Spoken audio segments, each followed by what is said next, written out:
Hello दोस्तों, मैं पवन मलिक। आप सभी का स्वागत है हमारे यूट्यूब चैनल पे। आज की वीडियो में हम बात करेंगे बहुत ही इंपॉर्टेंट टॉपिक के बारे में।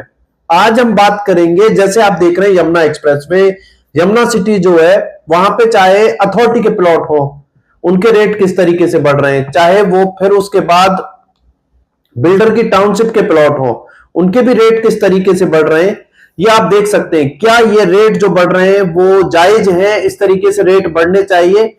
तो इस पे हम डिटेल से बात करेंगे। देखिए क्या है, यमुना एक्सप्रेसवे पे ऐसा नहीं है कि कोई भी किसान से जमीन लेके और उसमें प्लॉटिंग करे और उसको सेल करे। ये लीगल नहीं है, इस तरीके से नहीं किया जा सकता। इसकी अनुमति ना तो सरकार देती है, ना ही अथॉरिटी देती है। तो वो प्लॉट तो मिलेंगे नहीं जो 10,000, 12,000, 15,000, 20,000 रुपए गज अगर प्लॉट है उसे कोई खरीदे, तो वो तो लीगल है नहीं। अब आते हैं ऑप्शन यहाँ पे, या तो बिल्डर की टाउनशिप में आप रेजिडेंशियल प्लॉट ले सकते हैं या अथॉरिटी के रेजिडेंशियल प्लॉट ले सकते हैं, मगर उनके भी रेट देखेंगे तो आपको आसमान छूते हुए देखने के लिए मिलेंगे। अभी तो सोचने में आ रहा था, देखने में आ रहा था कि हो सकता है रेट बढ़ेंगे 18 अक्टूबर के बाद, मगर जैसे कि यमुना एक्सप्रेस अथॉरिटी ने एक अभी अलॉटमेंट निकाली थी जिसका ड्रॉ है 18 अक्टूबर को, और उसमें पता चलेगा कि किसका प्लॉट निकलता है किसका नहीं निकलता है। काफी लोगों ने उसमें प्लॉट जो है वो भरे हैं। 1,30,000 के आसपास लोगों ने 10% पेमेंट जमा की है, और जिनमें प्लॉट जो है वो मात्र 1184 प्लॉट है। अब किसके निकलते हैं वो आने वाला टाइम बताएगा, 18 अक्टूबर बताएगा। मगर अंदाजा था, हो सकता है कि 18 अक्टूबर के बाद रेट बढ़ेंगे, मगर आप उससे पहले ही देखें तो इस तरीके के रेट हैं कि जो जब अलॉटमेंट निकली थी उस तब के और आज के रेट में अगर आप देखें तो 300 मीटर का रेट ही अगर आप पकड़ लें तो 25 से 30 लाख रुपए आप रेट ऊपर देखेंगे आज के टाइम पे। तो क्या इस तरीके से अगर रेट बढ़ेंगे तो कहां जाएगी मार्केट, इस पे डिटेल से बात करेंगे। देखिए, एक सबसे छोटा साइज है यहाँ पे 60 metre Yamuna expressway Yamuna city में, जो आपको सेक्टर 18 की 8 पॉकेट में देखने के लिए मिलेगा। उसमें भी कुछ प्लॉट आने लगे हैं सेल परचेजिंग में, जो प्लॉटों की रजिस्ट्री हो गई है या होने वाली है तो वो सेल परचेजिंग में आ रहे हैं।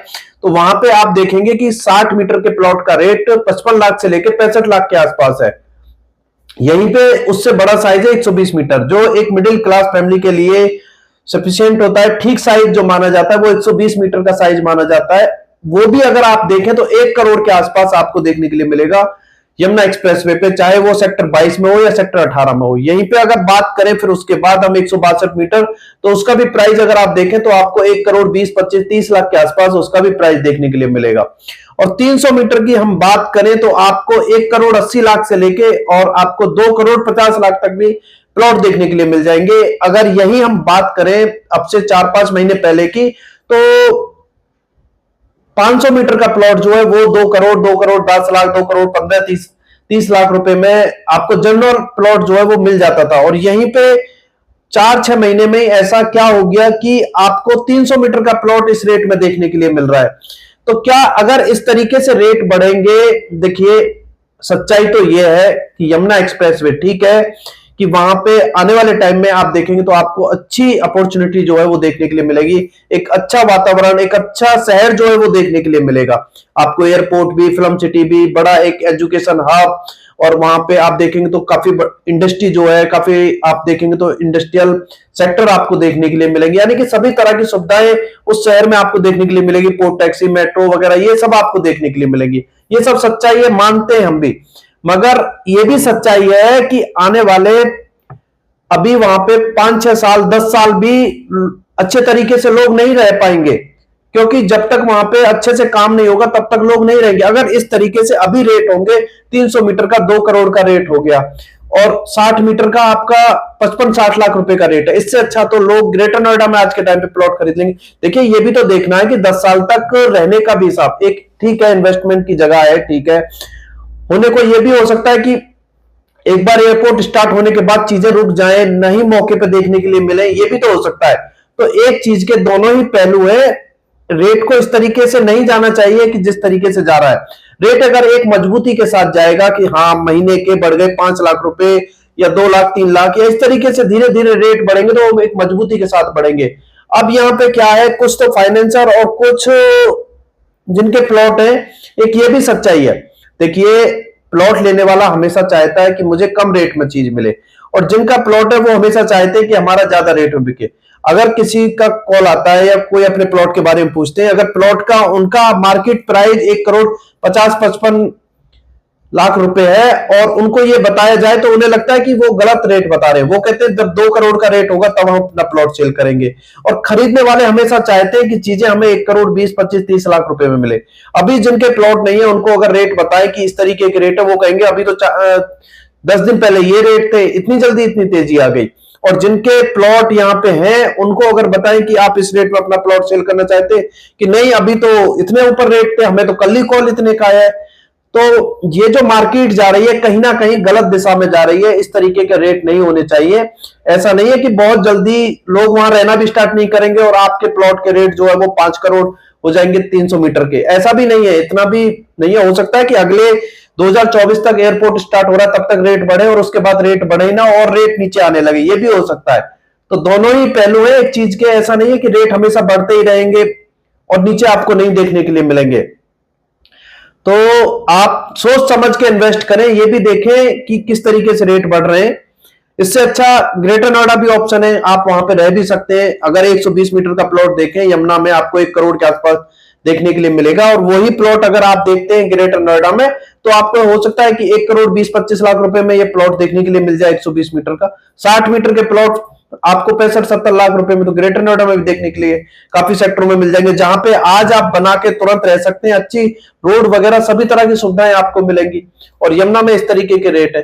तो रेट काफी गलत तरीके से बढ़ाए जा रहे हैं, ये रेट नहीं होने चाहिए। धीरे धीरे रेट बढ़ने चाहिए, एक हिसाब से रेट बढ़ने चाहिए। ऐसे नहीं कि हर बार हर साल डबल रेट हो जाए, कब तक डबल होगा, कहीं तो जाके रेट रुकेगा।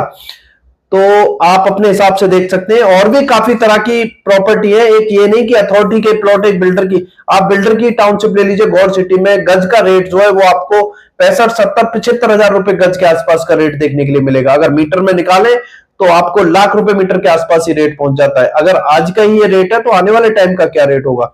ऐसा नहीं है, हम भी मानते हैं कि चीजें हैं, ठीक है, सुविधाएं हैं, अपॉर्चुनिटी वहां पे है, आएंगी चीजें, मगर उनमें टाइम लगेगा कि सब अभी तो हवा में ही है। आप देखें, मैं आपको बताऊं कि सेक्टरों में 40% प्लॉट तो ऐसे हैं जो आज स्टे में है, जिन पे आज भी किसान खेती कर रहे हैं, जिनको अभी तक 64% मुआवजा उनका प्रॉपर नहीं मिला है, रोड नहीं बने। आप एच पॉकेट में चले जाइए, कहीं भी एच पॉकेट नहीं है। आप 6 सीरीज की जितनी भी पॉकेट है उनमें चले जाइए, कुछ भी नहीं है। आप 4A पॉकेट में चले जाइए, कुछ भी नहीं है। आपके एल पॉकेट जो है इनमें चले जाइए 50%, के पॉकेट में तो 80% आपको वर्क देखने के लिए नहीं मिलेगा आपको। तो काफी ऐसी पॉकेट है, ओ पॉकेट, एम पॉकेट, इनमें भी चले जाइए, इनमें भी खेती हो रखी है। एफ पॉकेट, जी पॉकेट, इनमें भी खेती हो रखी है। तो ऐसा नहीं है कि बस हवा में ही बस आप बैठे बैठे पैसे लगाए जा रहे हैं कि, और मिडिल क्लास के लिए कुछ छोड़ेंगे ही नहीं। अब मानो कि वहां पे अगर किसी का बजट 1 करोड़ रुपए है या उसका 80 लाख रुपए है तो वो कुछ नहीं खरीद सकता है। 80 लाख खर्च करने के लिए उसे 60 मीटर का ही प्लॉट उसके हाथ लगेगा आने वाले टाइम में, अगर इसी तरीके से रेट बढ़ेंगे। 120 मीटर लोग खरीदना चाहते हैं, एक मीडियम साइज है, एक नॉर्मल जो साइज स्टार्ट होता है घर बनाने का, वो 120 मीटर के आसपास स्टार्ट होता है।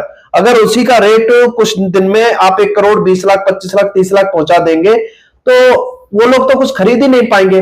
बिल्डर की टाउनशिप के और अलग ही रेट होते हैं, और वो भी आधे से ज्यादा तो बिल्डर की टाउनशिप अभी किसी ना किसी दिक्कत से जूझ रही है, चाहे किसी भी टाउनशिप को आप देख ले। तो रेट अगर एक हिसाब से बढ़े, एक अच्छे तरीके से बढ़े तो बहुत बढ़िया होगा। वो शहर के लिए भी अच्छा होगा और लोग जो इन्वेस्ट कर रहे हैं, जो अपने लिए रहने के लिए देख रहे हैं प्रॉपर्टी, उनके लिए भी अच्छा होगा। अगर इस तरीके से रेट बढ़ेंगे तो कहीं ना कहीं मार्केट जो है वो घूम जाएगी और लोगों का विश्वास भी उठ जाएगा कि हर महीने वहां तो 15, 20, 30 लाख रुपए बढ़ जाते हैं, तो लोग हटना स्टार्ट हो जाएंगे। लोग अपना बजट बनाते हैं कि ठीक है अभी हमारे पास 10 लाख रुपए कम है, 10 लाख और इकट्ठा कर लेते हैं, हम 300 मीटर तक पहुंच जाएंगे। मगर उनको पता चलता है कि अगले महीने की हमारे तो प्लॉट, अब जो प्लॉट हम खरीदना चाहते थे जिसके लिए हमें 10 लाख रुपए इकट्ठा करने थे, उसके लिए अब हमें 30 लाख और इकट्ठे करने पड़ेंगे, तब हमारे हाथ में चीज आएंगी। अगर इस तरीके से रेट जाएंगे तो कहीं कुछ नहीं। अभी तो प्रॉपर लाइट पानी की भी किसी तरीके की कोई सुविधा नहीं है वहां पे। तो आप अपने अच्छे तरीके से हिसाब देख के इन्वेस्ट करें। हमारा काम है चीजों को दिखाना, आप तक पहुंचाना, ये नहीं कि बस हवा में ही सब चीजें चल रही हैं और आपको कि खरीद लो और आप अपना जो जमा पैसा है वो लगा दें।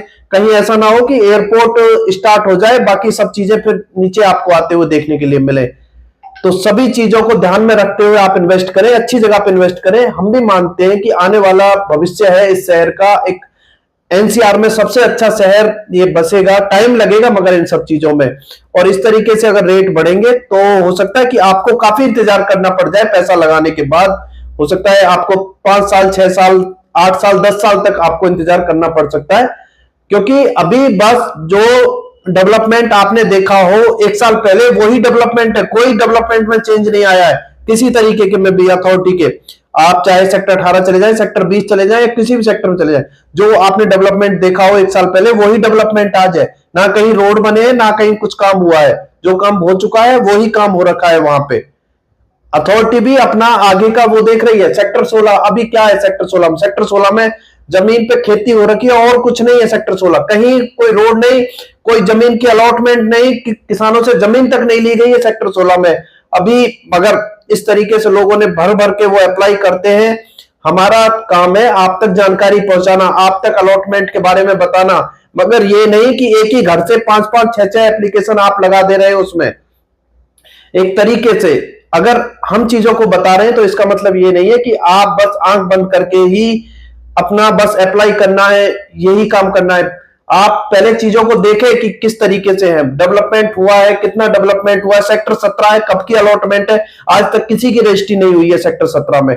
जो रोड 2 साल पहले बनी हुई थी वही रोड बनी हुई है सेक्टर 17 के लिए, कहीं भी रोड में कोई चेंज नहीं हुआ है।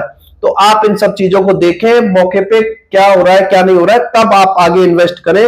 हवा में ही चीजों को देख के या सुन के आप गलत डिसीजन हो सकता है कि ले लें, उससे भी आप बचें। तो यही जानकारी आपको देनी थी, काफी टाइम से बताना चाहते थे, इस पे एक वीडियो बना रहे सोच रहे थे, पर यही सोच रहे थे कि किस तरीके से आप लोगों तक ये सब चीजें पहुंचाई जाए। तो आप देखें, समझें और उसके बाद इन्वेस्ट करें। अगर आपके पास है कि अभी पैसा लगा के और आपको उसके पैसे की जरूरत नहीं है अगले 5 से 10 साल, तब आप वहां पे पैसा उस तरीके से लगाएं। ये नहीं कि आपके पास जो जमा पूंजी है आप सोच रहे हैं कि 2 साल में, 3 साल में हम वहां पे रहना स्टार्ट कर देंगे, वो पॉसिबल नहीं है वो चीजें। तो यही जानकारी आज की वीडियो में आपको देनी थी। अगर जानकारी अच्छी लगी हो तो जरूर शेयर करें और लोगों के पास जो इन्वेस्ट करना चाहते हैं। और चैनल पे पहली बार है, वीडियो पहली बार देख रहे हैं तो चैनल को जरूर सब्सक्राइब करें, बेल बटन पे क्लिक करें, जिससे फ्यूचर में हम कोई भी वीडियो अपने चैनल पर अपलोड करते हैं उसका नोटिफिकेशन आपको मिल सके। तो चलिए दोस्तों, जय हिंद, जय भारत।